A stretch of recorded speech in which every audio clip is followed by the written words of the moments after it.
we hope that as a result of today's event, our audience is going to go away with ideas about how they can get more involved in international collaboration and possibly signpost them towards ways in which we can make their lives a little bit easier, either through pointing them in the direction of funding or helping them with some of the bureaucracy around international working.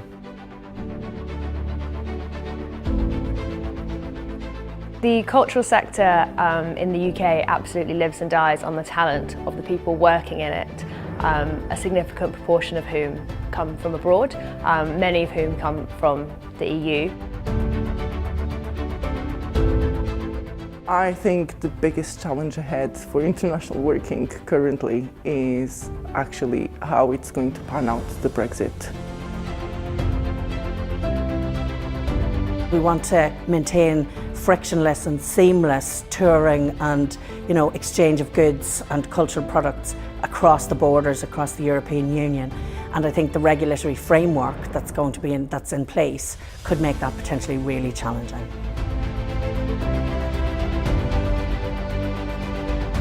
If Brexit goes ahead, it will be a challenge. A report was published a couple of days ago by the Incorporated Society of Musicians showing that a great many musicians are already finding hurdles in the anticipation of Brexit to international touring and collaboration.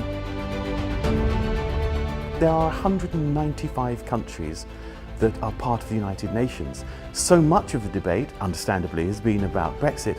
That is 27.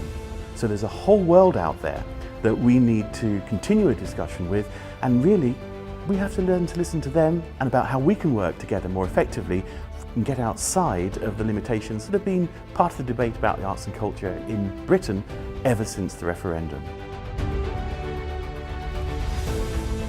The North East is a very internationalised region, and that we have very strong relationships with Europe and the rest of the world.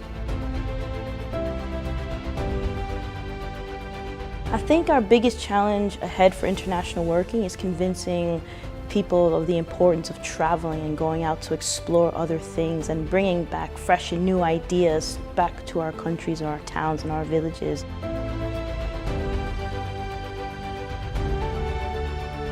I think it's really important for our audiences to understand what's happening elsewhere in the world, and I think it's really important that our artists from this region have the opportunity to present their work globally.